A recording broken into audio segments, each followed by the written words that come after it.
오늘은 우리 창조주 하나님을 아는 지식 첫 번째 우리 기독교 강요의 네 번째 성경과 성령에 대한 이야기를 오늘 함께 하도록 하겠습니다. 원래 이 기독교 강요에는 이 성경이 따로 되어 있고 성령이 따로 이제 두 개의 이제 항목으로 되어 있습니다. 장으로 되어 있습니다. 근데 여기서는 우리가 두 개를 합쳐서 지금 오늘 이 설명을 이렇게 하도록 하겠습니다. 우리 지난 시간에 하나님은 창조를 통해서 자신을 계시해 주셨다. 그래서 자연 계시에 대한 이야기들을 우리가 지난 시간에 살펴보았습니다.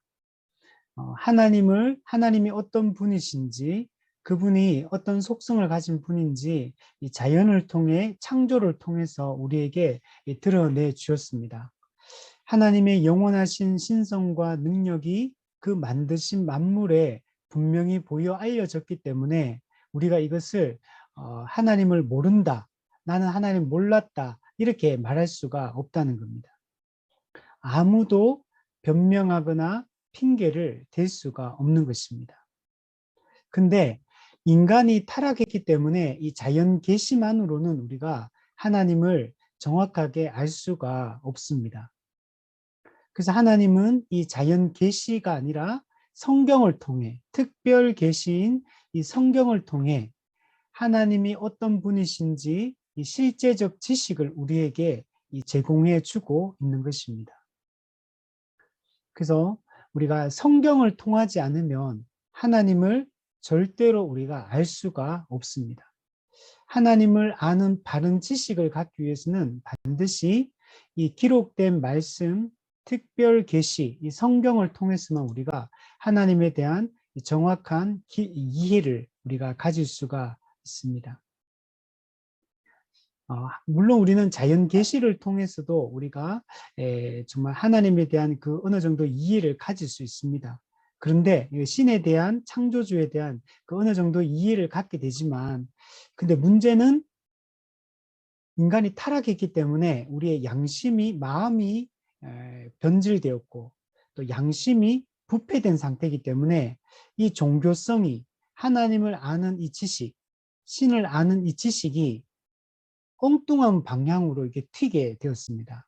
그래서 우상을 숭배하고 이 하나님이 아닌 것들을 이 피조물을 조물주인 것처럼 이렇게 생각하며 그렇게 이렇게 섬기게 되는 이 오류를 범하게 된 것입니다. 자연 계시만으로는 우리가 정확히 성경의 하나님을 알 수도 없고 만날 수도 없기 때문에 좀 더 나은 도움이 필요한 것입니다. 이 도움이 바로 이 성경 말씀인 겁니다. 그래서 이 성경 말씀을 우리는 이 표현은 여러분이 꼭 좀 기억하시고 외우면 좋겠다라고 생각되는데 성경에 보면 기록된 말씀이다 이렇게 표현되어 있어요. 기록된 말씀이에요. 기록된 말씀 66권의 성경. 근데 이 말씀은 하나님의 자기 계시가 이제 자연 계시만으로는 안 돼, 부정확하게 우리가 하나님을 이해하기 때문에 특별 계시, 특별히 우리가 하나님을 알 수 있도록 한 게 바로 성경이고 이걸 특별 계시다 이렇게 얘기하는 거예요. 이 소요리문답과 대요리문답에는 이 성경을 뭐라고 표현하냐면 신앙과 생활의 유일한 규칙이다 이렇게 표현합니다. 그러니까 우리가 믿을 것, 우리가 믿어야 할 것에 대한 그리고 우리가 살아야 할 것에 대한 믿음과 생활, 신앙과 생활에 대한 유일한 규범이요 규칙이 성경이다. 그러면 여러분 성경만이 유일하게 우리가 뭘 믿어야 되는지를 가르쳐주고 우리가 어떻게 사는 것이 가장 인간답게 사는 것이고 가장 올바른 삶인가를 보여주는 유일한 규칙, 규범이 뭐냐면 이 성경이라는 겁니다. 그래서 기록된 말씀, 특별 계시, 신앙과 생활의 유일한 규범, 유일한 규칙, 이 표현들은 여러분 우리가 이 성경관에 대한 것, 성경을 어떻게 이해할 거냐에 대한 부분이기 때문에 이걸 꼭 마음속에 머릿속에 좀 요 용어들은 외울 필요가 있습니다. 성경은 하나님이 자기 자신을 보여주시는 자기 계시입니다. 계시라는 말은 드러내다, 나타내다 이런 뜻이에요. 하나님 자기 자신이 어떤 분인가를 드러낸 자기 계시. 근데 이 자연 계시, 일반 계시만으로는 못 알아먹기 때문에 인간이 특별하게 자기 자신을 보여주신 방법이 뭐냐면 하나님이 어떤 분인지 그분이 무슨 일을 했는지를 기록을 해서 우리가 눈으로 글자를 읽고 하나님이 어떤 분인가를 이해할 수 있도록 하신 게 이 특별 계시인 거예요. 그래서 성경, 이 특별 계시를 우리가 이게 없으면 하나님을 정확하게 알 수도 없고 만날 수도 없고 믿을 수도 없고 아무것도 할 수가 없는 겁니다. 그래서 성경을 우리는 뭐라고 부르냐면 최종 권위다 이렇게 표현해요. 최종 권위. 우리 인생을 살아갈 때 제일 중요한 게 뭐냐면 이 권위의 문제예요. 권위. 우리는 뭐 선생님의 권위, 부모의 권위, 뭐 대통령의 권위 이런 말들을 쓰잖아요. 뭐 경찰의 권위, 뭐 검찰의 권위 이런 말 쓰는데 인생에서 가장 중요한 게 뭐냐면 최종 권위를 어디에 두느냐가 이게 가장 중요한 문제예요. 어떤 것보다 이게 중요한 겁니다. 우리는 무엇에 영향을 받을 거냐, 무엇을 기준으로 삼을 거냐, 무엇을 기준으로 삼아서 옳고 그름을 판단할 거며 무엇을 기준으로 우리는 우리 인생의 목적지, 이게 목표, 우리의 그 최종 목적지를 어디로 정할 거냐. 그는 권위에서 나오는 거거든요. 무엇을 그 권위로 두느냐에 따라서 인생이 완전히 달라지는 거예요. 만약에 자기 경험에 권위를 두게 되면 자기가 경험한 것, 합리적으로 이해되는 것, 이걸 권위로 두게 되면 그걸로 모든 걸 판단하는 거예요. 또 만약에 내가 어떤 존경하는 어떤 사람이 있다. 그게 부모님이든 뭐 선생님이든 선배든 아니면 이전에 살았던 위대한 신앙 뭐 그냥 있던 역사 속에 있던 어떤 인물의 그 글들이든 권위를 어디에 두느냐 아니면 또는 어떤 위대한 철학자든 권위를 어디에 두느냐에 따라서 그 책이든 사람이든 그것에 영향을 받게 돼요.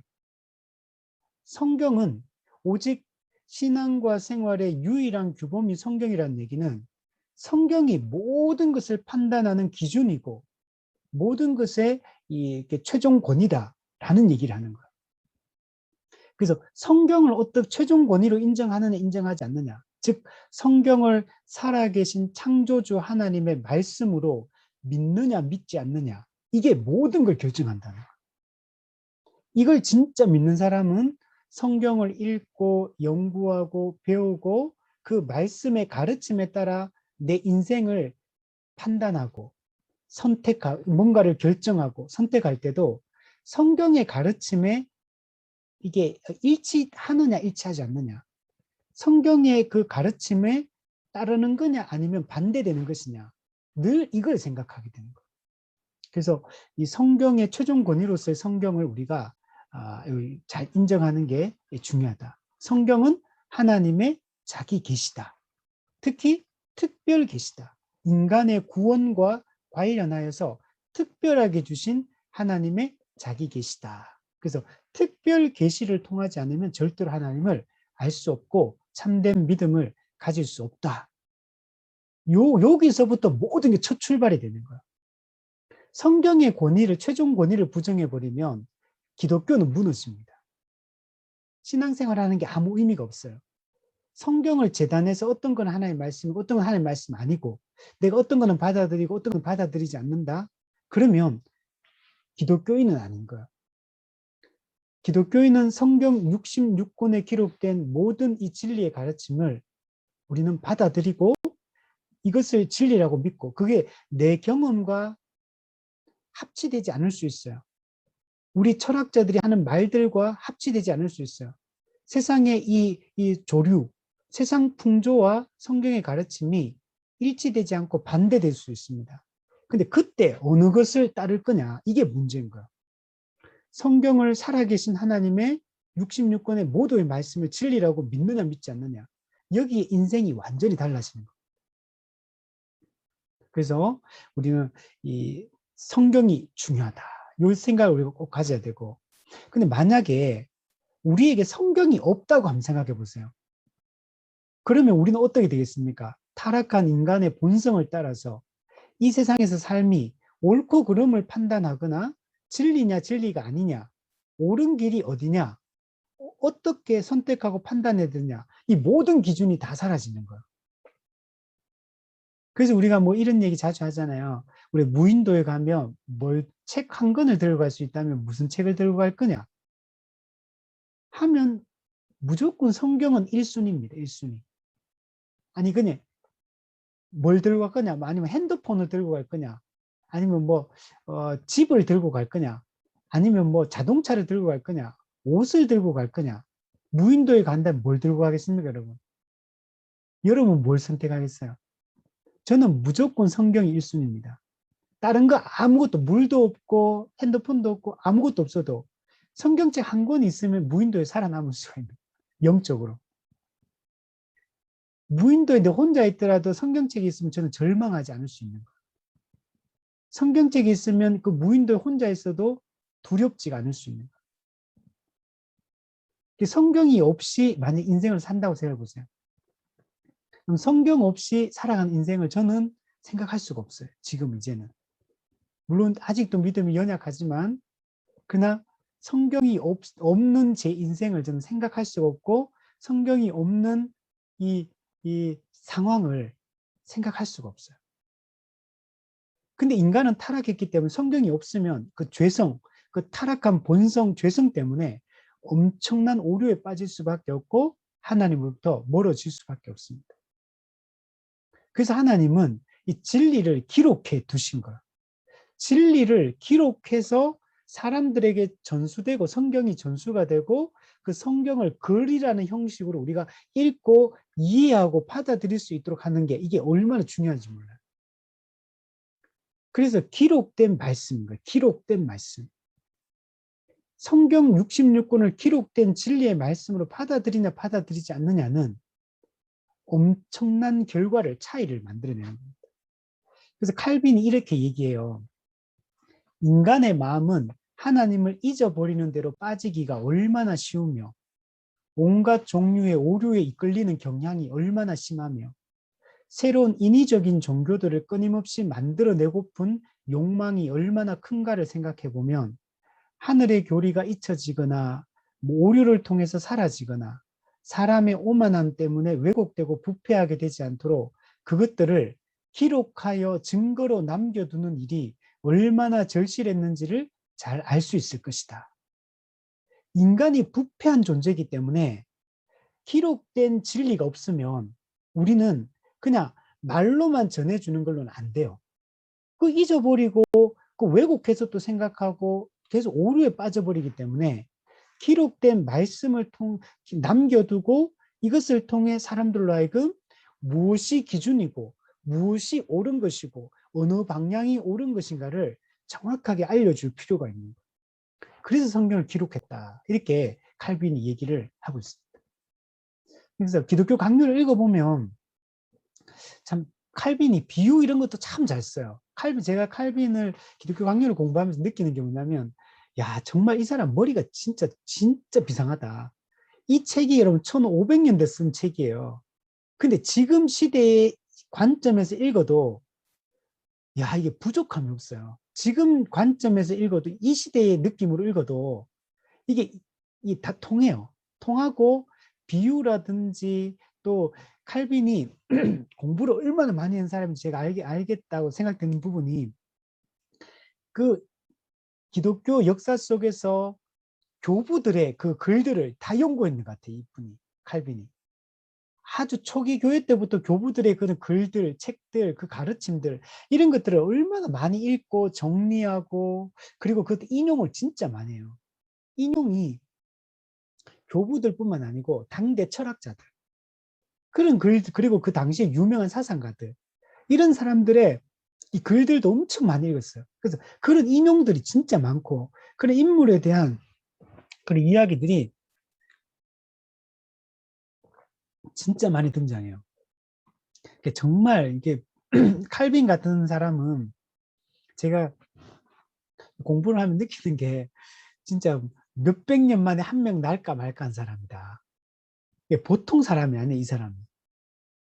그래서 진짜 와, 이게 인간의 이 본성과 이거 기독교 강요를 읽고 우리가 동의하지 않을 수가 없다. 인간이 얼마나 얄팍한 존재인가를 보여줘요.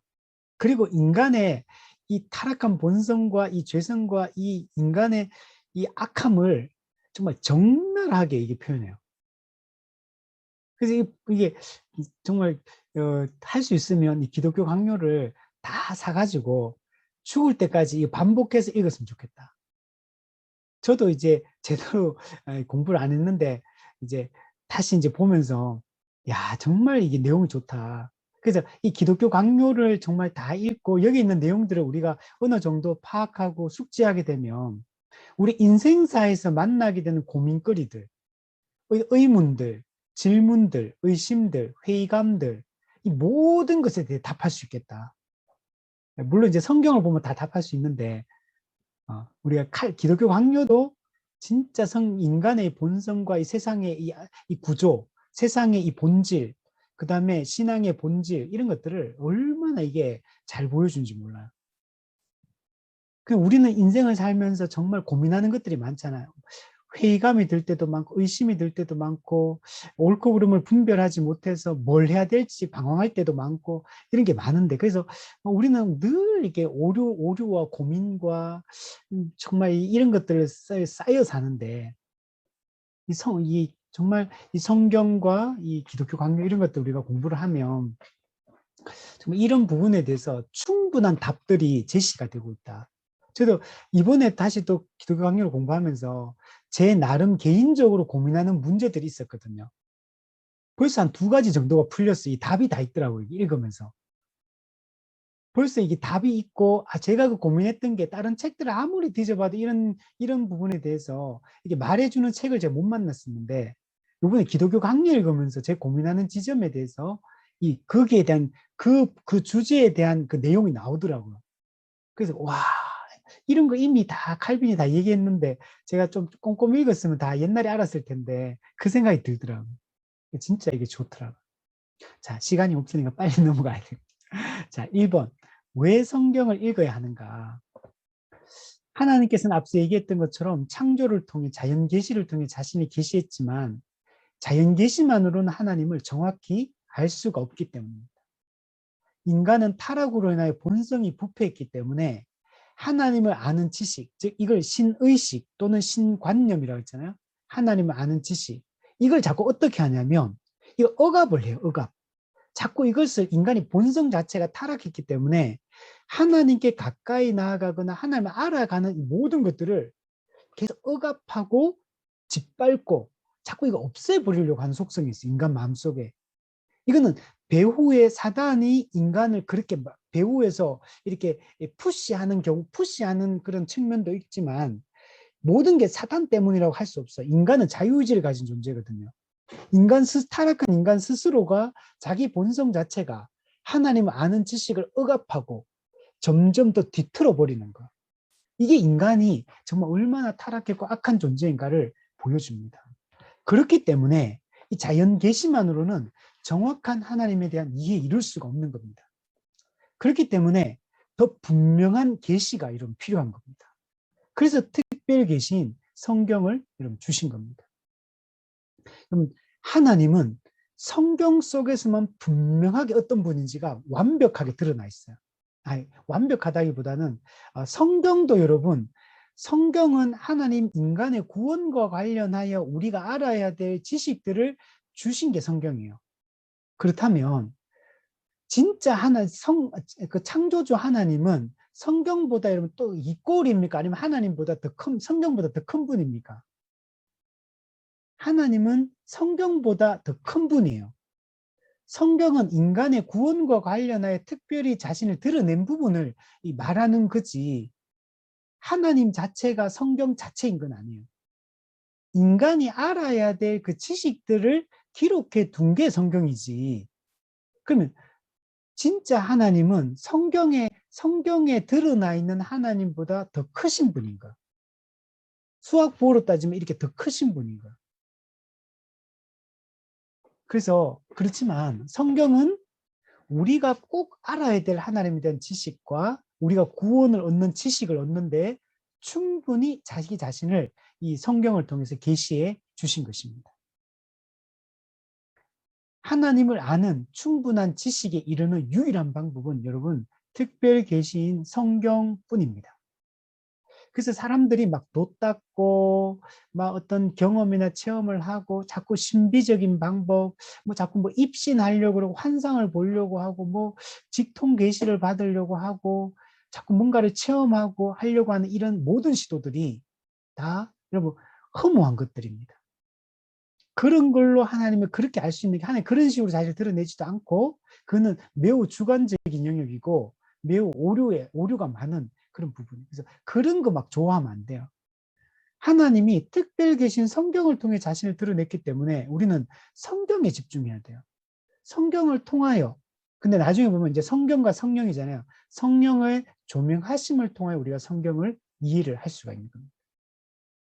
성경은 하나님에 대한 올바른 지식으로 우리를 인도해 주는 것입니다. 성경의 중요성이 바로 여기에 있고 우리는 그렇기 때문에 성경을 연구를 여러분 해야 됩니다. 또 하나 우리가 성경을 알아야 되는 또 하나의 이유가 있는데 자연 계시를 통해서 드러난 것은 어떤 하나님이 드러났냐면 창조주 하나님이 드러나신 거예요. 그럼 자연 계시를 통해서는 창조주 하나님이 계시되어 있지만 구속주 하나님에 대해서는 전혀 계시가 되어 있지 않아요. 그래서 여러분 이 칼빈의 기독교 강의 1권이 창조주 하나님을 아는 지식, 2권이 구속주 하나님, 즉 구속주 예수 그리스도를 아는 지식 이렇게 구성이 되어 있는 거예요. 여러분 우리 십계명에 보면 안식일을 기억하여 거룩히 지키라 할 때 출애굽기 20장과 신명기 5장에 이 십계명에 대해서 두 군데가 나오거든요. 근데 안식일을 기억하여 거룩히 지키라고 명령하는 이유가 달라요. 출애굽기 20장에는 하나님이 천지를 창조하셨기 때문에 창조주 하나님을 기억하라고 안식일을 지키라 그래요. 주일마다 우리로 따지면 주일마다 예배를 드려라. 창조주 하나님을 기억하고 하나님이 행하신 그 창조 행위에 대해서 그분의 창조주 되심에 대해서 예배하고 영광을 돌려라. 이게 이제 우리가 안식일을 지켜야 되는 이유고 두 번째 신명기 5장 어떤 거요? 출애굽 이후의 과정을 보여주잖아요. 이때는 뭐냐면 그 애굽에서 종노릇하고 있던 사람들을 구원하신 이후에 그래서 구속주 하나님의 그 종노릇한 상태 우리를 구원해 주셨기 때문에 구속주 하나님을 기억하고 그분을 예배해라. 이게 신명기 5장에서 안식일을 기억하여 거룩히 지키라는 명령이에요. 자, 그러므로 우리가 주일마다 예배를 드릴 때 뭘 기억하는 거냐면 하나님의 창조주 되신 하나님의 구원자, 구속주 되심을 기억하고 그분을 예배하는 날이 무슨 날이냐? 그게 우리 안식일이요. 우리 신약에서는 그리스도인의 안식일인 주일인 겁니다. 그래서 우리가 주일 예배를 드리느냐 드리지 않느냐, 주일 공예배를 드리느냐 드리지 않느냐는 하나님을 창조주요 구속주로 인정하느냐 인정하지 않느냐 완전한 신앙 고백과 관련돼 있어요. 마찬가지로 근데 자연 계시는 창조주 하나님을 드러내지만 구속주 하나님에 대해서는 계시되어 있지 않아요. 이거는 오직 성경에만 기록되어 있는 거예요. 그래서 여러분 성경에서 하나님이 출애굽 이후부터 하나님이 자기 이름을 뭐라고 드러내냐면 여호와라고 드러내요. 그 이전까지는 하나님이 어떤 분, 물론 그 이전에도 여호와라는 단어는 나옵니다. 근데 그게 명백하게 드러나 있잖아요. 근데 출애굽 이후부터 하나님이 자신의 이름을 여호와라고 이렇게 밝힙니다. 그 이전에는 하나님이 어떤 분이냐면 엘로힘, 창조주 하나님. 천지를 창조하시고 온 땅의 주인이시고 유일한 신이신 창조주 하나님을 말할 때는 엘로힘이라고 표현해요. 근데 여기서는 구원받은 이후부터는 여호와라고 이름. 내 이름을 여호와라고 그 이전에는 알리지 않았는데 이제는 여호와라고 알린다. 여호와는 우리의 구원자 하나님에 대한 이야기를 하는 것이기 때문에 그렇습니다. 그래서 이거는 성경에만 이 구속주 하나님, 구원자 하나님에 대한 게 나오기 때문에 우리가 성경을 기록된 말씀을 연구하고 알아가는 것이 중요합니다. 성경은 하나님을 깨닫는 확실한 수단입니다. 성경 이외에 하나님을 깨달을 수 있는 수단이 없어요. 성경은 하나님을 깨닫는 더 직접적이고 더 확실한 수단, 통로가 바로 이 성경이 되는 겁니다. 창조주 하나님을 다른 온갖 잡신들, 그 잡신들과 구별해주는 확실한 증표가 무엇인지 우리가 알기 위해서는 여러분 반드시 성경으로 돌아가야 돼요. 성경으로 돌아가지 않으면 기독교의 하나님과 뭐 다른 종교의 그 신들, 그 수많은 잡신들 있잖아요. 고린도전서에 보면 많은 신과 많은 주가 있다 그러잖아요.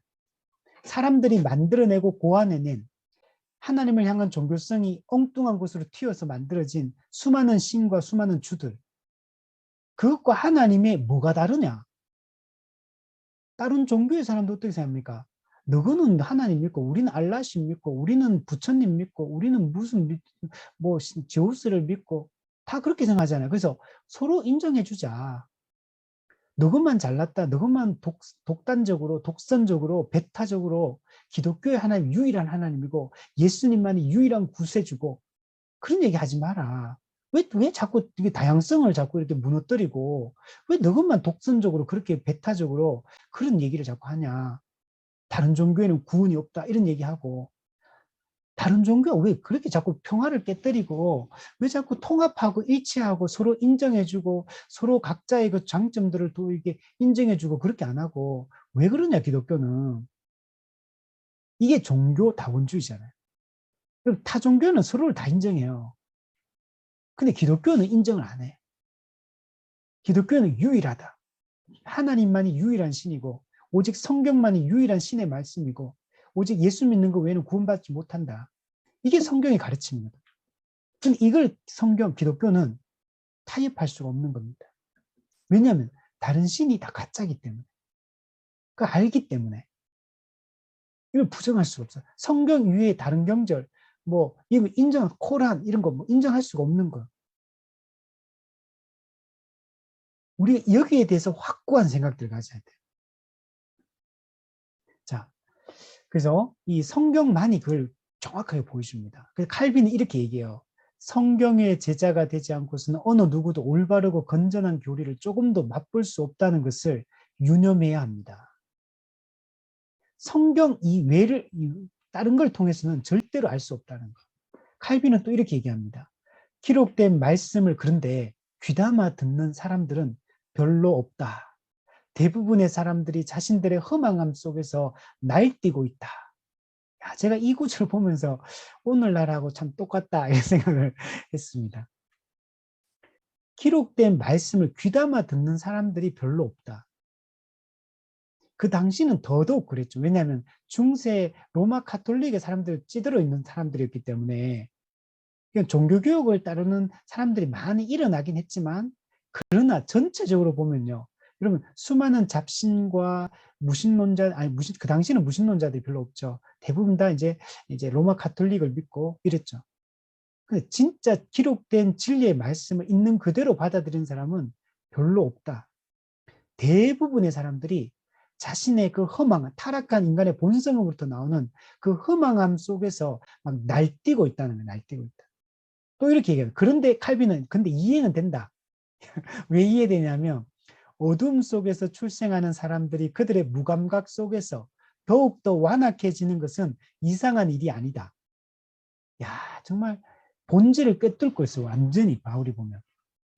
인간은 처음부터 타락한 원죄를 가지고 타락한 본성, 어둠 속에서 출생하고 있기 때문에 원래 태어날 때부터 무감각한 존재다. 그 당연히 하나님 알 수 없고 더 시간이 하루를 살면 하루를 산 만큼 더 완악해지는 것은 너무 당연한 것이다. 그래서 사람들이 이렇게 반응한 거 이해는 된다. 이렇게 얘기를 하고 있어요. 칼빈도 이렇게 얘기해요. 말씀이라는 실, 여러분, 어떤 우리가 뭐 예를 들면 동굴에 들어간다 그러면 어떻게 들어가면 요즘은 그냥 뭐 이게 표시도 할 수 있고 뭐 GPS도 있고 뭐 이렇게 하면 되지만 옛날에는 그게 아니고 사람의 몸에다 줄을 묶어 가지고 그 쭉 따라 들어가잖아요. 그 동굴 같은 데 들어갈 때. 그러면 나중에 그 줄 따라 또 나오면 되니까 바울이 이런 걸 염두에 두고 하는 말 같아요. 말씀이라는 실의 인도를 받지 않으면 하나님의 모습은 찬란하다. 그죠? 하나님은 그 자연 계시를 통해 자신을 완벽하게, 아니 완벽하진 않지만 그래도 충분히 이해할 수 있을 만큼, 만약 인간이 타락하지 않았다면 완벽하게 하나님을 알 수 있도록 자연 계시만으로도 그렇게 했거든요. 그러니까 하나님을 모를 수가 없는 거예요. 근데 그 찬란한 모습이 우리에게 마치 도저히 설명이 불가능한 미로와도 같아지기 때문에 타락하고 나니까 어때요? 찬란한 하나님이 하나도 안 보이는 거예요. 이런 거 비슷해요. 우리 비 올 때 막 뿌옇게 막 안에 안개 끼고 막 빗물은 막 쏟아지고 있는데 바깥은 안 보이고 막 차는 빵빵거리고 막 그러면 우리 진짜 미로 속이 되잖아요. 미궁 속이 되고. 근데 그때 여러분 탁 에어컨을 앞에 탁 쐬든지 아니면 뭐 따뜻한 히트를 탁 틀어가지고 안에 그 습한 그 기운들 싹 없애주고 탁 이게 와이프 촥촥촥촥 돌아가면 앞에가 그래도 환하게 보이잖아요. 운전할 만큼. 그것처럼 근데 그 찬란한 하나님 인간이 이 말씀이라는 실이 없으면 이 기준이 없고 우리 인도자가 없으면 미로 같아진다. 미로 속에 빠진 사람 같이 이렇게 된다는 거야. 그래서 바울은 칼빈이 이렇게 해요. 그 말씀의 길을 따라 절뚝거리며 걷는 것이 차라리 그 길 바깥에서 온 힘을 다해 달리는 것보다 나은 거다. 무슨 말이냐면 미로 속에 있으니까, 그러니까 미로는 빨리빨리 뛸 수가 없잖아요. 그 줄 잡고 그 차근차근 이렇게 쩔뚝쩔뚝거리며 찾아가는 거잖아요. 미로 속 인간의 타락한 본성 속의 어둠과 같은 이 세상 속에서 이 진리의 빛으로 자유를 향해 나아가는 게 절뚝거리며 말씀의 실을 붙잡고 걸어가는 미로를 걸어가는 것과 같은 인생이라는 거예요. 근데 바깥에 있는 사람은 어떻게 살아갑니까? 그냥 불신자도 어떻게 살아가요? 미로 바깥에서 그냥 이게 다 무시하고 온 힘을 다해서 막 세상에서 막 달리고 있다는 거예요. 근데 그 길은 어떤 길이요? 방향이 잘못된 거예요. 지옥을 향해 달려가는 방향이에요. 그 길은 넓은 길이거든요. 하나님을 향한 이 길은 좁은 길이고 이 길은 미로 속을 달려가는 거. 그 말씀의 실을 붙잡고 그래서 우리 인생이 그렇잖아요. 우리 오늘 하루도 어땠습니까, 여러분? 룰루랄라 너무 좋았고 막 행복하고 막 모든 게 내 뜻대로 막 그랬습니까? 신자로서 살아가는 그리스도인을 살아가는 삶이 그랬어요? 안 그렇잖아요. 오늘도 고민하고 어떻게 주를 향해서 걸어가야 될지, 어떤 길이 좁은 길이고 어떤 길이 주를 기뻐하시는 길인지 고민하면서 막 기도하면서 힘쓰고 애쓰면서 막 미로 속에 그 실 한 가닥 붙잡고 그 빛 하나, 그 조그마한 빛 하나 바라보면서 옳은 판단하면서 막 이렇게 막 걸어왔잖아요. 그게 우리 그리스도인의 삶이라는 거. 그게 넓은 길에 아무 탄탄대로처럼 보이는 그 환한 넓은 대로를 막 온 힘을 다해 달리는 것보다 이렇게 살아가는 게 더 낫다라고 말하는. 저는 이 말씀 보면서 너무 위로가 되더라고요. 내가 이렇게 살아가는 게 정상적으로 살아가는 거구나. 그리스도인의 삶이 이렇게 그 명확하진 않지만 그러나 이 진리의 말씀을 붙잡고 오늘도 씨름하고 오늘도 절뚝거리면서 주를 향해서 한 걸음 한 걸음 내딛는 이 발걸음이 옳은 거구나. 이렇게 살아가는 것이 잘 살아가는 거구나. 제가 오늘 이 말씀이 참 위로가 되더라고요. 그래서 여러분, 하나님의 말씀이 없이는 우리는 하나님께 이룰 수가 없다는 사실을 분명히 기억하고, 말씀 없이도 나는 괜찮게 살아가고 있고, 말씀 없이도 나는 괜찮다면 심각한 영적 문둥병에 걸려 있는 겁니다. 우리 자신을 깊이 들여다봐야 돼. 말씀 없이도 나는 평안하고 만족스럽고 인생이 기쁘다면 영적 문둥병에 걸려 있는 거예요. 2번을 한번 보시면 성경의 권위는 어디로부터 나오는가? 이게 매우 중요하죠. 로마 가톨릭과 당시는 개신교는 완전히 달랐어요. 성경의 권위, 최종 권위로서의 성경의 그 권위는 어디로부터 나오느냐? 로마 가톨릭은, 천주교는 교회로부터 나온다 이렇게 말했어요. 즉 이 말은 교회가 이게 성경이다, 하나님의 말씀이다 아니다를 이게 승인을 해주고 인정을 해주고 허락된 그 말씀만이 하나님의 말씀이고, 교회가 승인을 안 해주면, 교회가 인정을 안 해주면 그거는 하나님의 말씀이 아니다, 이렇게 로마 가톨릭은 당시에 생각했습니다.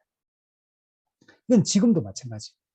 로마 가톨릭 천주교인들이 이걸 얘기하면 자기들은 아니다 그러겠죠. 그러나 로마 가톨릭의 교리가 이걸 이렇게 주장합니다.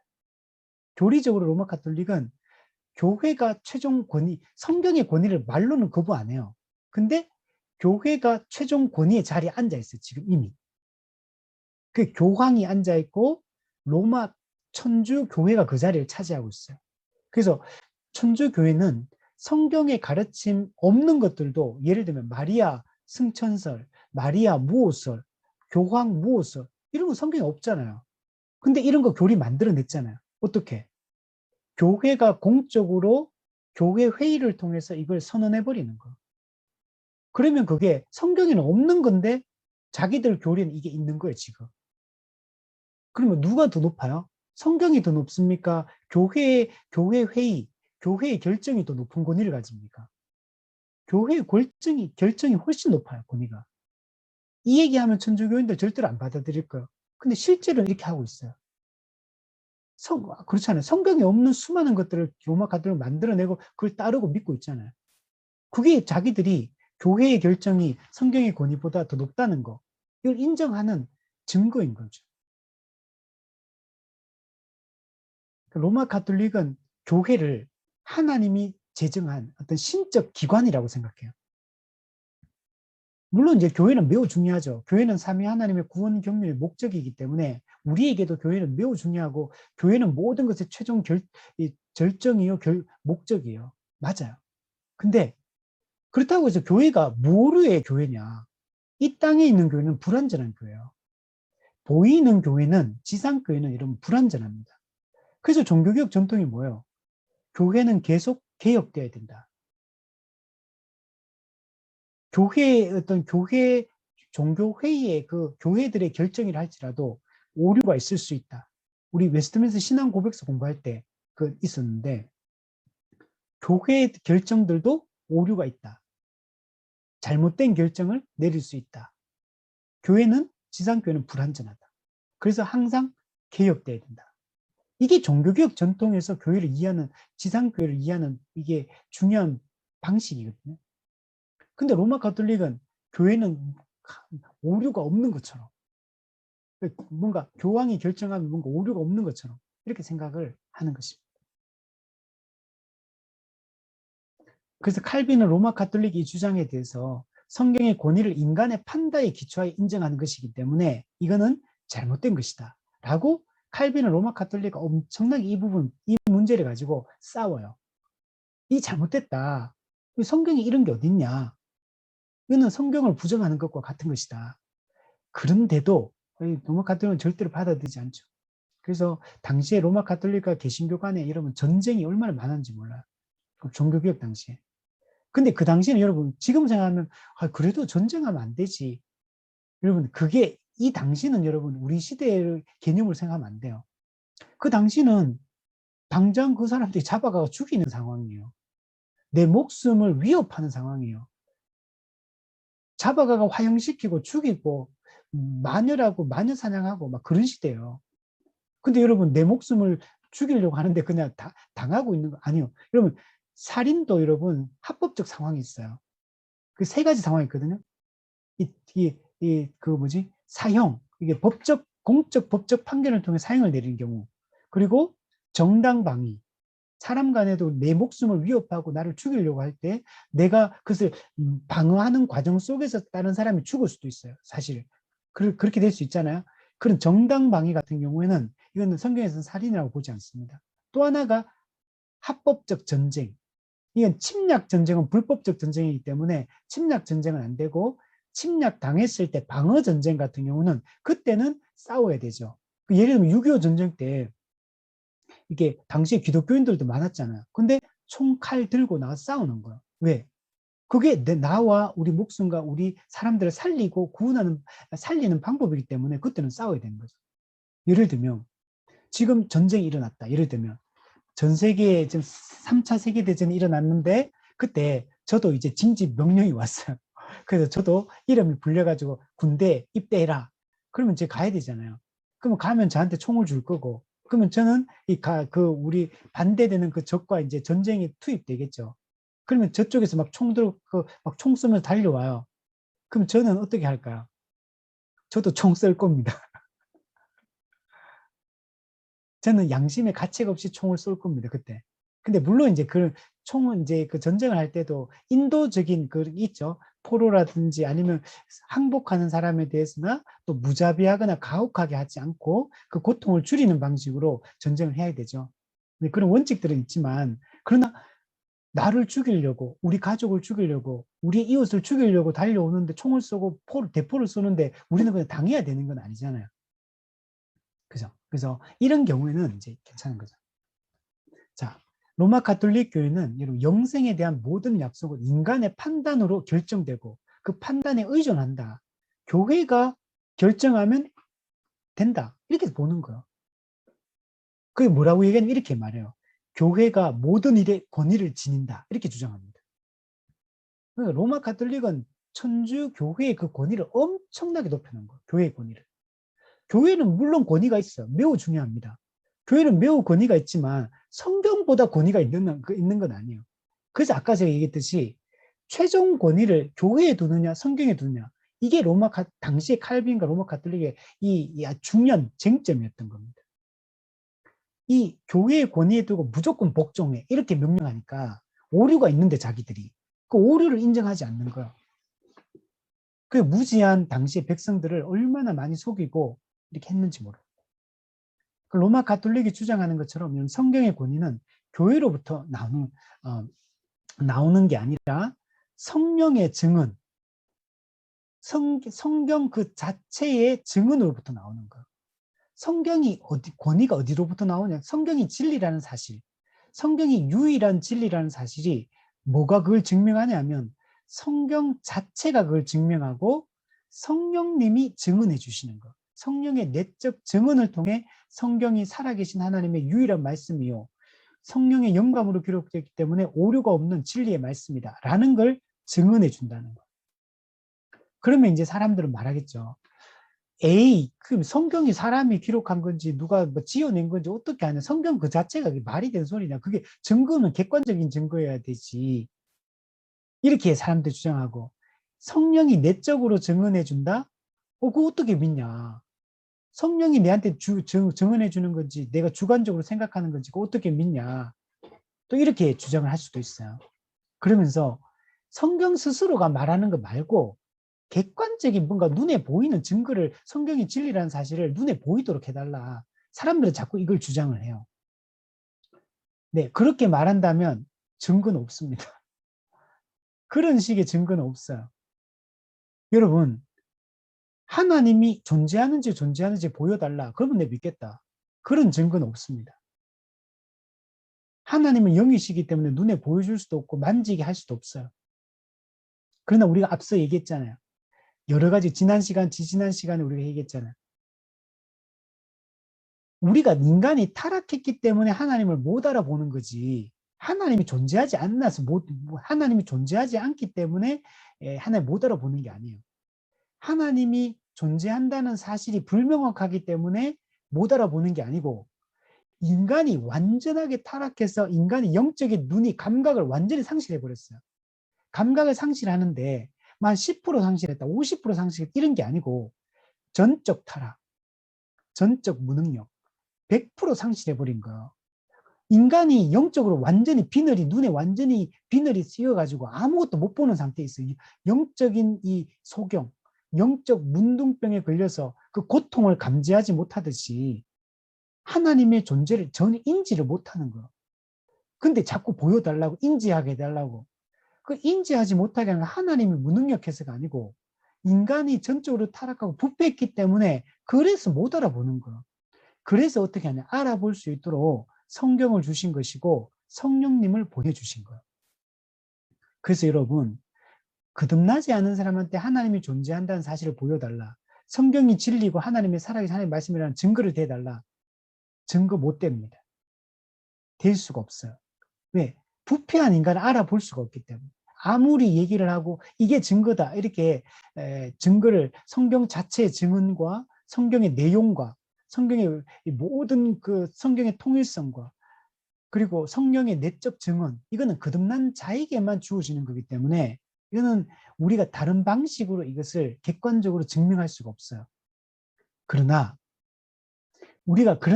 마음을 열고 성경을 진리라고 우리가 그냥 예를 들면 이런 거예요. 그러니까 편견만 안 갖고 성경을 읽어도 성경이 진리라는 사실을 알 수 있어요. 우리는 인간이 타락했기 때문에 악해요. 악해서 기본적으로 자기가 아는 게 정말 쥐꼬리만큼도 없으면서도 천지를 창조하신 하나님의 그 지혜를 자기가 그걸 판단하려고 하는 거예요. 그럼 이거 뭐와 같은 거냐면 이런 거예요. 우리 얼마 전에 우리나라 한국 그 발사체를 해서 우주로 내보냈잖아요. 그게 엄청나게 어려운 일이거든요, 이게. 우리나라가 지금 2번인가 해봐 지금 성공했잖아요. 이게 여러분, 미국이나 소련이나 다른 나라들도 뭐 이렇게 1번, 2번만 이게 성공한 나라가 없어요. 엄청난 그 실패를 통해 데이터가 축적되면서 이 기술을 발전시키는 거거든요. 여러분, 그 로켓가 날아갈 때 이게 똑바르게 이렇게 날아가게 하는 게 이게 엄청나게 어려운 기술이에요, 이게. 보통 어려운 게 아니에요, 이게. 그리고 이게 착륙할 때도 이게 쫙 내려와서 이게 착륙하는 게 이게 쉬운 일이 아니에요, 이게. 발사체가 1단 발사체, 2단 발사체 이게 분리되는 게 이게 쉬운 일이 아니에요, 이게. 엄청나게 어려운 거야. 자, 그걸 만든 나로호나 이런 거 만든 그런 과학자들이 이걸 설명해 줄 때 우리 일반인이 그 얘기 들으면 알아들을 수 있을까요, 그거? 이거 똑바로 올라가게 할 때는 이러이러한 기술이 필요하고 이러 하기 때문에 이게 똑바로 올라가는 거 이게 설명해 주면 우리 알아들을 수 있을까요? 우리는 하나도 못 알아들어요. 못 알아들어. 근데 우리 같은 사람이 이런 일반인이 쥐꼬리만한 그 지혜 가지고 그걸 이해하려고 그 날아가는 걸 나한테 이해되도록 설명해 달라고 말하면 그 과학자들 뭐라 그랬습니까? 그 설명이 될까요, 그게? 그냥 대충 어느 정도 대충 이래서 하는 거야 하는 그렇다고 알아듣는 게 아니잖아요. 근데 알아들을 수는 이해력이 없는 사람이 자꾸 알아들을 수 있도록 이해시켜 달라고 자꾸 하나님 보여달라고 이해시켜 달라고 이렇게 말한다고 해서 이해되는 게 아니라는 거예요. 이거는 우리가 할 수 있는 건 뭐밖에 없냐면 편견을 가지지 않고 선입견을 가지지 않고 그냥 있는 그대로의 말씀을 그냥 들으려고 하는 태도 그 외에는 할 수 있는 게 없어요. 귀를 기울여 이해하려고 노력해 보는 거, 들으려고 배우려고 노력해 보는 거, 그거 외에는 우리가 할 수 있는 게 아무것도 없어요. 그렇게 하는 사람에게만 성령님이 역사해서 그걸 깨닫게 하시는 거예요. 그게 이해되게 하고 믿어지게 하는 거예요. 근데 처음부터 선입견과 편견을 가지고 마음을 꽁하게 닫고 안 듣겠다라는 태도로 이렇게 팔짱 뜯기고 있는 사람한테 성령님이 찾아와가 이해시켜 주거나 믿어지게 하거나 그런 일은 없습니다. 여러분, 인간이 마음을 오픈하고 열지 않으면 하나님이 들어올 수 없어요. 그러면 내가 오픈했기 때문에 믿는 거냐? 아니요. 하나님이 믿어지게 하기 때문에 믿는 거예요. 그러나 근데 오픈 안 하고 마음을 꽝 닫고 안 들으려고 하고 처음부터 눈 딱 감고 있고 근데 귀담아 들으려고 하지 않는데 들리느냐? 절대로 안 들립니다. 여러분, 은혜는 우리가 마음을 열고 들으려고 할 때 들리고 은혜를 받는 거예요. 열심히 우리는 귀를 기울여야 돼. 열심히 양육을 받든 설교를 듣든 아니면 성경 읽을 때든 마음을 오픈하고 적극적으로 들으려고 해야 되고 알려고 하고 이해하려고 하고 믿으려고 하고 그때 성령이 역사하셔서 그걸 이해시켜 주시고 깨달아지게 하시고 믿어지게 하시고 그렇게 하는 거예요. 우리가 그냥 팔짱 끼고 있는데 하나님이 막 찾아와가 내 마음에 뚫고 들어와가지고 막 나를 거듭나게 해주고 그런 일은 없습니다, 여러분. 택한 자들을 부르시는 하나님의 방식에 대한 이해를 가져야 돼요. 인간이 아무것도, 믿음은 은혜고, 은혜의 선물이고, 우리의 인간의 행위가 아무것도, 인간의 행위로 그렇게 구원받는 게 아닌 거 맞아요. 근데 근데 택한 자를 부르시는 방식이 여러분 성령이 우리 속에 은혜를 베풀어 주셔서 우리의 의지를 바꾸어서 우리의 의지가 자발적으로 하나님께 반응하는 방식으로 역사하시지 우리의 의지가 안 움직이고 작동되지 않고 팔짱 쫓기고 있는데 역사하는 건 아니라는 거예요. 그럼 이걸 이해를 해야 돼요. 자, 그래서 인간의 그런 교회로부터 이게 어떤 성경의 권위가 주어지는 게 아니고 성경의 그러니까 교회의 결정, 교회 승인, 교회 허락, 교회 인정 이런 게 달려 있는 게 아니란 얘기는 인간의 이성이나 인간의 그 논증에 성경의 권위가 달려 있는 게 아니란 얘기를 하는 거예요. 철저하게 성경 그 자체로부터 권위가 나오고 성령의 증언으로 내적 증언으로부터 성경의 권위가 성경이 진리라는 권위, 성경이 최종적인 권위라는 사실이 드러난다. 사실 오늘날 우리 기독교인들이 이 성경관에 대해서 너무 몰라요. 기본적으로 성경관이 정립이 돼야 되거든요. 근데 이 성경관에 대한 설명들이 너무 약해요. 이게 그래서 이 부분에 대한 그래서 여러분 우리가 교리를 저하고 같이 배우시는 분들은 아실 거예요. 처음에 교리에 항상 먼저 나오는 게 웨스트민스터 신앙고백에서 1장이 뭐냐 제일 먼저 가르치는 게 성경관에 대해서 가르쳐요. 성경을 어떻게 이해할 거냐. 여기서부터 모든 게 첫 출발이 여러분 되죠. 성경이 진리로 최종 권위로 믿어지지 않고 받아들여지지 않으면 하나님이란 존재를 이해하거나 믿을 수가 없어요. 그 이후에 이루어지는 뭐 인간에 대한 존재에 대한 이해, 교회에 대한 이해, 하나님 나라에 대한 이해, 종말에 대한 이해 아무것도 이루어질 수가 없어요. 여러분 모든 사람이 성경을 하나님의 말씀으로 믿을 것 같지만 여러분 교회 다닌다고 안 믿습니다. 여러분 신학자들 중에서도 성경 66권 전체를 진리로 받아들이는 사람은 아주 소수의 사람들이에요. 신학자들도. 성경 66권 전체를 살아계신 하나님의 말씀 받아들이는 게 아니고 어떤 부분은 하나님의 말씀 받아들이고 어떤 부분은 하나님의 말씀 안 받아들입니다. 성경을 문서 비평, 편집 비평 다 쪼개버려요. 성경을 영감된 오류가 없는 오류가 있는 무오성 이거 받아들이는 사람 별로 없어요. 충족성, 충분성 안 받아들입니다. 성경의 명료성, 성경은 쉽다 안 받아들여요. 야 그러면 여러분 우리는 지금 교회에 있는 성도들은 어떨까요? 목회자들은 어떨까요? 진짜 성경의 무오성과 성경의 영감성과 성경의 충분성과 성경의 이 명료성 이걸 받아들일까요? 그리고 진짜 이걸 성경을 최종 권위로 인정할까요? 하는 사람들은 많지 않습니다. 여러분 그건 뭘 보시나? 우리는 그럼 할까요? 우리는 성경의 이 최종 권위로서 성경을 인정하십니까?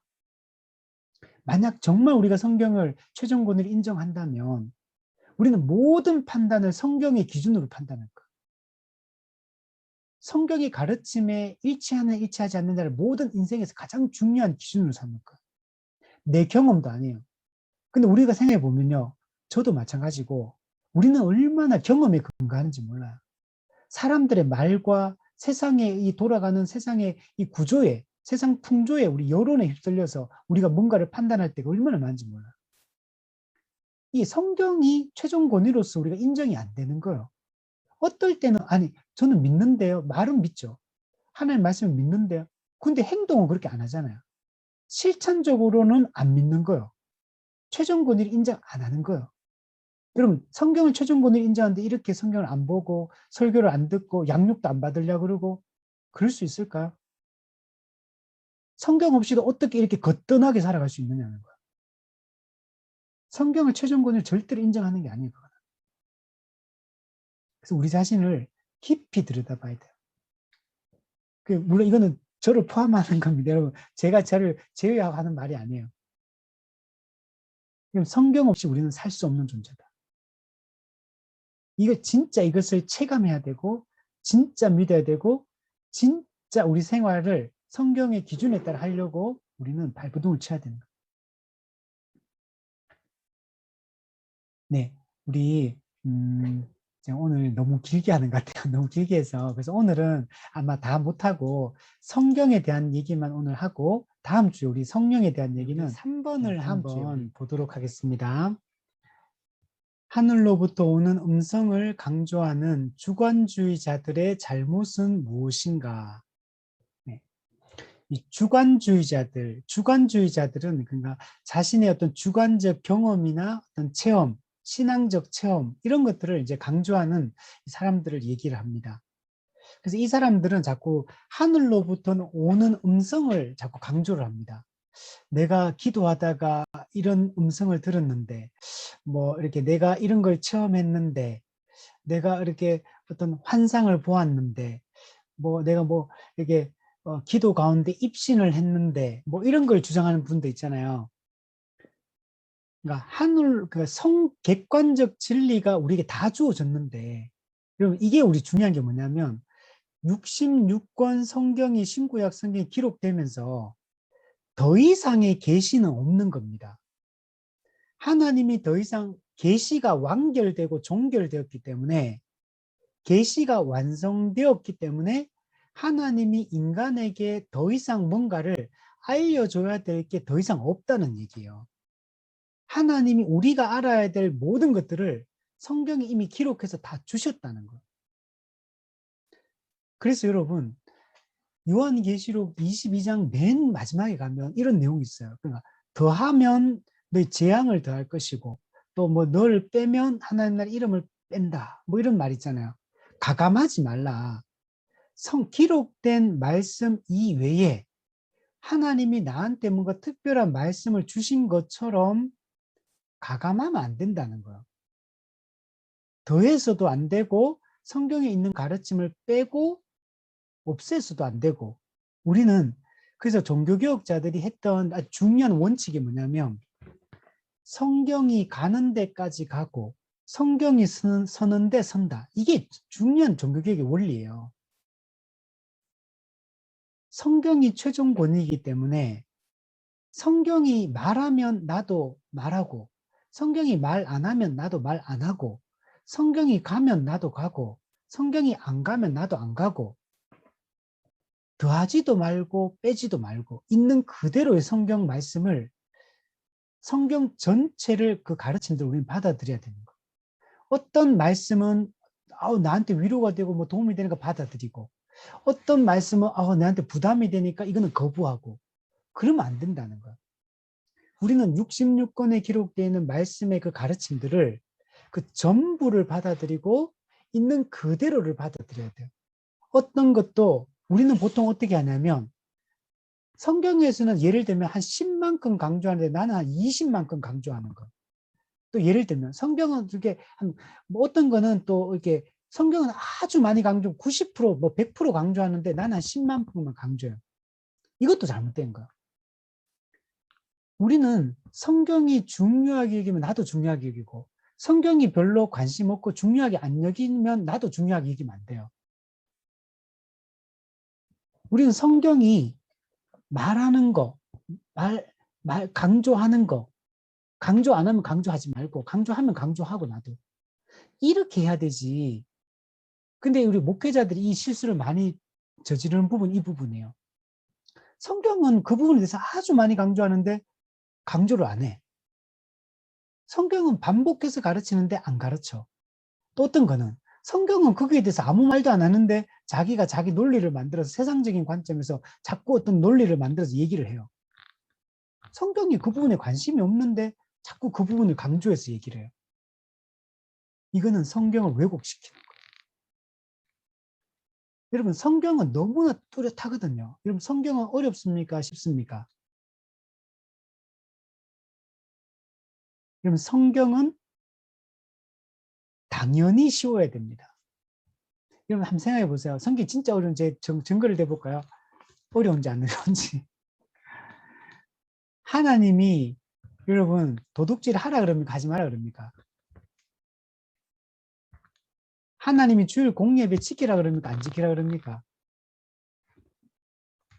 하나님이 이웃을 사랑하라 그럽니까? 이웃에게 함부로 하라 그럽니까?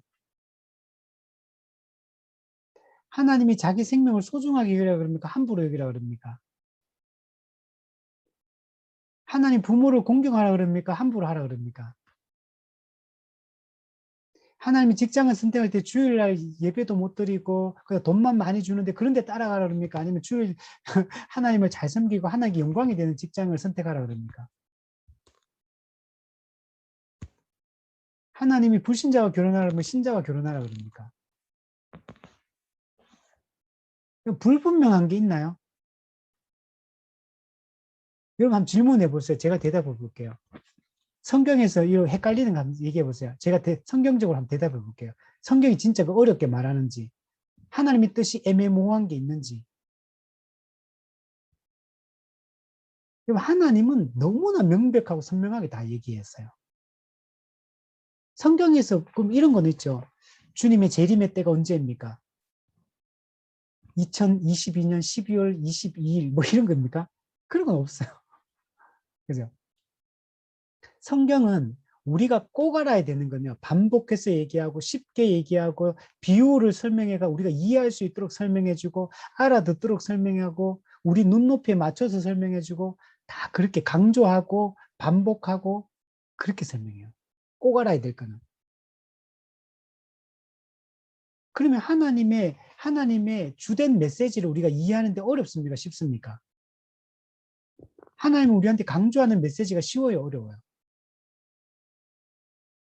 너무 쉽죠. 너무 명백하기 때문에. 그 불분명할 수가 없어요. 우리가 왜 그게 애매모호하다고 생각합니까? 내가 순종 안 하는 거지. 그건 애매모호한 게 아니에요. 내가 그것 때문에 이거 선택할까 저거 생각, 내가 갈등하는 거지. 내 죄성이 하나님의 명백한 뜻을 거스르고 싶은 거예요.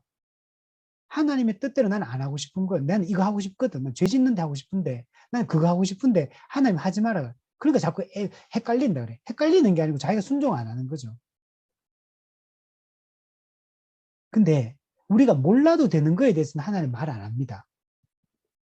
그거는 관심 갖지 말라는 거예요. 예를 들어 주님의 재림의 때가 언제입니까?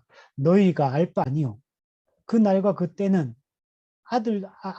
천사도 모르고 아들도 모르고 오직 아버지만 아시느니라. 몰라도 되는 거에 대해서 하나님이 그냥 너 몰라도 된다. 그게 관심 갖지 마라 이 말이에요. 관심 갖지 말라 하는데 왜 자꾸 관심을 갖느냐는 거예요. 관심을 가지라 하는 거는 관심 안 갖고 강조하는 거는 맨날 그 똑같은 게 이게 자식들 우리 자녀들 생각해 보면 저도 이제 옛날에 생각해 보면 우리 아버지 어머니가 맨날 강조했던 것도 있는데 그거는 맨날 귀를 흘려 듣고 부모님이 중요한 거는 맨날 반복해서 얘기하거든. 똑같은 얘기 반복하거든. 맨날 중요하니까 그게 중요하니까 자꾸 반복하거든. 근데 그런 말들은 귀를 안 닿으면 이게 나중에 이제 부모님 돌아가시고 나면 이제 그게 생각나는 거지. 돌아가서 그 말이 중요한 말이었는데 그때 그 말을 들었어야 되는데 이제 후회를 그때 하는 거죠. 우리는. 그게 인간이 어리석은 거죠. 우리가. 그 중요한 하나님이 맨날 얼마나 강조하는지 몰라요. 하나님을 경외하고 우상을 따르지 말고 이웃을 사랑하고 내 몸과 섬기고 하나님을 예배하고 말씀을 배우기를 힘쓰고 그 말씀을 듣고 순종하기를 힘쓰고 기도하기를 힘쓰고 사랑을 실천하기를 힘쓰고 그죠? 주일 공예배를 잘 드리고 예배를 잘 드리고 그죠? 옛날에 가는 주일 안식 안 지키면 돌로 쳐 죽이라 하잖아요. 돌로. 부모를 공경하지 만 돌로 쳐 죽이라. 이게 왜 돌로 쳐 죽이라 했을까 이런 거. 너무 중요하기 때문에 그런 거예요. 중요한 문제는 큰 죄를 지었을 땐 돌로 쳐 죽이는 거거든요. 원래 그 당시로 보면. 그 돌로 안 쳐 죽이는 별로 죄가 안 크기 때문에 돌로 안 쳐 죽이는 거예요. 돌로 쳐 죽이라 하는 것은 진짜 중요하다는 얘기예요. 우리는 성경이 우리가 알아야 될 신앙과 생활의 유일한 규칙으로서 우리가 알아야 될 거 믿어야 될 것에 대해서 명백하게 얘기해 주는 거예요. 근데 자꾸 사람들은 여기에 관심 안 갖고 자꾸 뭐 기도하고 뭐 체험하려고 그러고 뭐 입신의 경지에 들어가고 뭐 또 유명한 권사님인데 뭐 유명한 뭐 아주 능력 있는 뭐 목사님이 안수 한 번만 하면 뭐 대박이 나듯이 뭐 자꾸 왜 그런 걸 쫓아다니냐는 거예요. 명백한 진리가 성경에 기록되어 있는데 왜 성경을 읽고 성경을 연구하고 성경을 듣고 성경을 배우고 하지 않고 거기에 말씀을 듣고 알고 순종하는 데 힘을 쓰지 않고 왜 자꾸 자기 경험에 근거해서 자꾸 사람들의 말에 근거해서 왜 자꾸 세상의 풍조에 근거해서 저 쓸데없는 저 유튜브 이런 데 자꾸 보고 유튜브는 여러분 좋은 거는 한 5%, 10%, 90%는 다 나쁜 겁니다. 안 보는 게 좋아요. 보지 마세요. 근데 진짜 검증된 좋은 것들만 찾아서 보지 않는 이상은 아무리 내가 그 글자 읽고 이렇게 보는 거 안 좋아요. 유튜브는 정말 좋은 것도 많은데 나쁜 게 너무 많아요. 신앙적으로 나쁜 게 너무너무 많아요. 해로운 것들이. 그래서 진짜 좋은 유튜브, 진짜 좋은 목사님, 진짜 좋은 교회 설교 이런 거 아니면 안 듣는 게 좋아요. 그냥 우리 교회에서 신앙생활 열심히 교회 중심으로 잘하고 딴 데 막 찾아다니는 것도 안 좋아요. 사실 이런 모임도 사실 안 좋은 모임이에요. 사실은 엄밀하게 말하면. 여러분은 우리 교회 성도가 아니잖아요. 근데 저는 여러분이 우리 교회에 속하는 성도가 아니잖아요. 그러면 사실 할 필요 없어요. 제일 좋은 거는 내가 속한 그 교회 중심으로 그 안에서 잘 배우고 잘 양육받고 진리 가운데 잘 서가고 그 교회 성도들과 함께 한 몸으로서 잘 살아가고 이게 제일 좋은 거예요. 근데 제가 속한 성당이 말씀운동연합인데 이런 말씀운동을 굳이 하는 이유는 지금 현실에서 이런 것들이 잘 안 되기 때문에 그래서 저는 제가 하나의 교회의 목사로서 이 일을 하는 게 아니고 제가 연합사역의 개념을 우리가 말씀 운동을 한국 교회를 향해 세계 교회를 향해서 말씀 운동을 하는 차원에서 저는 이제 선교단체 간사로서 이 개념을 가지고 제가 하는 거지. 근데 이게 안 되니까 잘 안 되니까 이거 할 뿐이지 사실 이런 모임이 좋은 모임이 아니에요. 사실 빨리 없어지고 모든 교회가 열심히 다 잘하고 이런 걸 찾아다닐 필요가 없어지는 게 제일 좋은 거예요. 선교단체 같은 거는 이렇게 없어지는 게 제일 좋아요. 있는 게 좋은 게 아니에요. 교회가 충분히 교회다워지면 그런 게 아무것도 필요 없어요. 선교단체 같은 게. 근데 교회가 지금 교회답지 않기 때문에 교회가 충분히 교회 역할을 못하고 있기 때문에 파라처치, 교회 밖 선교단체가 생기는 거예요. 그건 왜 생기냐면 교회를 돕기 위한 거예요. 교회가 못하는 것들을 돕는 차원에 이런 게 만들어져요. 근데 이런 게 있는 구조가 좋지 않은 거예요, 사실은. 이건 교회가 건강하지 않다는 이유거든요. 각 지역교회가 충분히 말씀이 풍성하게 선포되어지고 가르쳐지고 성도들이 잘 배울 수 있고 이런 구조가 안 되기 때문에 이런 선교단체들이 생기는 거거든요. 그래서 이런 게 빨리 없어지도록 모든 교회가 정말 충실하게 말씀을 배울 수 있다면 그러면은 그게 제일 좋은 거야. 우리는 그걸 지향하며 지금 가고 있는 거야. 그래서 이게 점점 이런 모임들이 저도 이제 이런 게 만약에 이렇게 된다면 저도 이런 거 할 필요 없고 또 이런 꿈을 가지고 하는 사역자들이 많거든요. 저처럼 하는 분들이. 그래서 뭐 우리 단체뿐만 아니고 우리 단체 아니더라도 많은 단체들이 이런 좋은 이런 비전들을 가지고 연합사역을 하시는 분 되게 많아요. 수련회도 하고 이런 양육도 모임도 하고 이런 거 많이 하는데 제일 좋은 거는 지역교 중심이다. 자, 그래서 이런 하늘로부터 오는 성경의 객관적인 말씀이 아니라 자꾸 주관적으로 체험이든 어떤 하늘로부터 음성, 뭔가 특별, 직통 계시, 환상, 이런 주관주의자들을 우리가 이런 것들을 따르면 안 된다. 항상 객관적 진리를 따라야 된다. 인간은 여러분 매우 주관적인 존재예요. 아니, 저는 아닌데요. 아니요. 매우 주관적입니다. 저는 이거 경험했는데 체험했는데요. 그 체험은 뭡니까? 주관적일 수 있습니다. 물론 하나님이 주신 체험일 수도 있어요. 근데 아닐 수도 있잖아요. 그래서 여러분 체험 중심으로 가는 거는 매우 위험해요. 그거는 내가 어떤 뭔가를 신앙적 체험을 했을 때 그걸 통해가 내가 하나님을 더 사랑하게 되고 교회를 더 사랑하게 되고 더 진리의 말씀을 더 순종하게 되고 교회를 더 사랑을 실천하게 되고 그러면 오케이. 그럼 그걸로 끝인 거예요. 더 이상 그 체험을 가지고 말할 필요가 없는 거. 내가 주님을 더 사랑하게 되고 교회를 더 사랑하게 되고 더 거룩하게 살게 되었으니까 그러면 좋은 거죠. 그러나 그냥 그걸로 그냥 지나가야 되지. 자꾸 체험을 추구한다거나 주관적인 어떤 직통 계시나 느낌이나 어떤 환상이나 이런 걸 추구하면 안 된다. 이런 걸 그럼 뭐라 부르냐면 주관주의라고도 말하지만 환상주의라고 표현해요. 환상주의.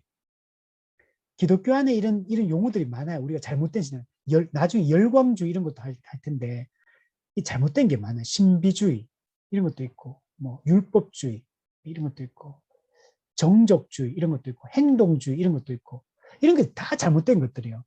근데 우리가 지금 이거 나중에 하나씩 들어보면 우리 안에 이런 게 다 있어요.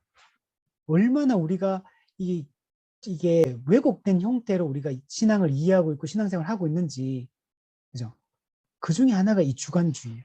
인간의 주관적 내면에 있어 그 어떤 그 느낌이나 어떤 뭐 음성을 들었다라고 하는 그런 생각들이나 이런 것들이, 이런 걸 우리 추구하면 안 된다. 우리는 오직 성경에 기록된 말씀, 진리의 말씀, 이걸 우리가 붙들고 신앙생활하는 게 중요하다. 자, 마지막으로 4번만 볼게요. 성경과 교회 가운데 어느 것이 앞서는가? 그럼 성경이 앞섭니까? 교회가 앞섭니까? 앞서 우리가 조금 얘기했잖아요. 그죠? 어느 게 앞섭니까? 성경이 앞서는 거예요. 그럼 증거를 한번 대보면 에베소서 2장 20절에 보면 이런 말씀이 있어요. 너희는 에베소 교회를 얘기합니다. 너희는 사도들과 선지자들의 터 위에 세우심을 입은 자다. 이런 얘기를 해요.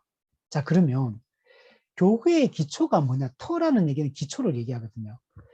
교회의 기초는 사도들과 선지자들의 가르침이다. 이렇게 지금 얘기를 하고 있어요.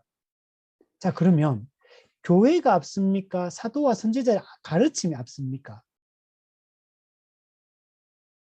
교회 때문에 사도와 선지자의 가르침이 생긴 겁니까? 아니면 사도와 선지자의 가르침 때문에 교회가 생긴 겁니까? 뒤에 거잖아요. 그죠? 교회가 존재하기 이전에 이미 사도와 선지자들의 가르침, 이 성경의 가르침이 권위를 가지고 있다는 걸 지금 얘기해 주고 있는 거예요. 그러니까 교회가 앞설 수가 없어요. 교회의 터는, 기초는 이 사도와 선지자들의 가르침, 즉 그 가르침이 성경이잖아요. 그 가르침에 근거하고 있는 거예요. 교회가 성경이 진리냐 아니냐, 성경이 참되냐 참되지 않냐를 결정하는 게 아니라는 얘기예요. 근데 아까 했던 로마 가톨릭은 교회가 성경의 참됨과 진리됨을 교회가 결정해 버리는 거예요. 그래서 여러분, 로마 가톨릭 천주교는 우리 성경하고 달라요. 개신교 성경하고.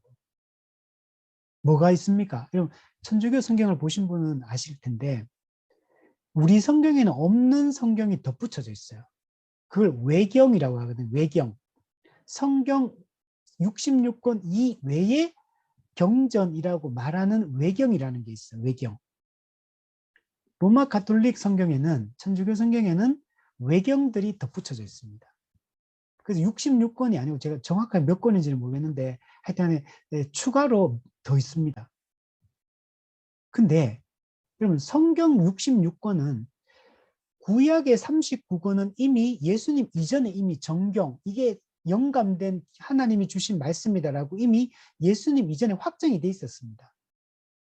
그리고 신약 27권 같은 경우도 초대 교회 때부터 27권만이 성령의 영감으로 기록된 오류가 없는 하나의 말씀이다라고 이미 그게 최종적으로 확정되는 시간이 약간 걸렸지만, 근데 초대 교회 때부터 이미 인정이 돼요. 초기 교회 때부터.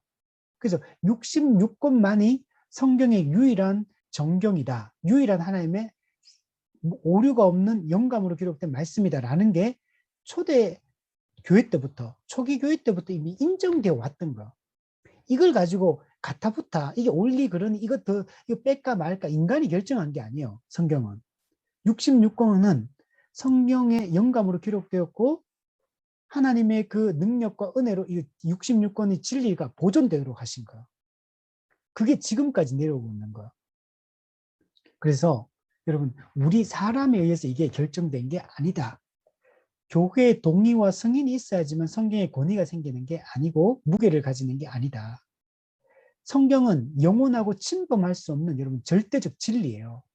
이 절대적 진리가 인간의 결정에 의해서 넣을까 말까 이렇게 결정되는 게 아니에요. 우리 신학 중에도 자유주의 신학에서는 성경에 대해서 아까 얘기했던 편집 비평, 문서 비평을 해요. 그래서 어떤 거는 성경이 편집되는 과정 속에서 이게 어떤 거는 인간적인 말들이 이게 들어왔고, 이런 것들은 이거는 좀 추가된 거, 첨가된 것이고, 이건 어떤 거는 막 이런 식으로 막 따져요. 그래서 뭐 무슨 제2 문서다, P 문서다, 이런 문서에서 이거 가지고 와가 편집된 거다. 이런 식으로 성경이 만들어졌다. 그거는 인간이 결정한 거잖아요. 그렇게 따지면. 여러분, 우리 보수적인 교단에서는 이 편집 비평을 인정하지 않습니다. 성경은 그렇게 정경으로서의 권위를 가지는 게 아니기 때문에 우리는, 그래서 로마 가톨릭과 개혁교회가 근본적 차이가 이 성경을 어떻게 보느냐, 여기서부터 차이가 나고, 그래서 교황이라든지 천주교는 교회 자체의 권위를 아주 높게 보고 있고, 우리 개신교에서는 성경의 권위가 최종적인 권위고, 성경에 위배되는 것은 다 위배된 거다. 이렇게 보는 게 기독교의 관점, 개신교의 우리 관점. 자, 이제 오늘은 여기까지 하고, 우리 다음에는, 근데 이 성경이 기록된 말씀으로 주어졌는데, 이거 그러면 우리 인간이 주관적이고 오류가 많다 그랬잖아요. 부패했기 때문에. 그러면 우리가 해석하면 어떻게 되겠습니까? 오류가 있게 해석할 거잖아요. 그러면 성경이 아무리 좋은 말씀을 주셨어도 우리가 이해를, 어떤 사람은 코에 걸면 코골이, 귀에 걸면 귀걸이처럼 성경을 해석하면 성경이 다 왜곡돼 버리잖아요. 그러면 이 성경은 누가 해석하냐? 성경의 참된 의미는 어떻게 우리가 바르게 알게 되느냐? 성령의 조명하심으로 우리는 진리를 올바르게 알게 된다. 그래서 성경과 성령은 매우 매우 밀접한 관계에 있어요. 성경과 성령님. 성경과 성령은 뗄래야 뗄 수가 없는 관계에 있습니다. 그래서 이거는 다음 주에 성경과 성령의 관계에 대해서 우리가 알아가고 좀 이렇게 나누도록 그렇게 하겠습니다.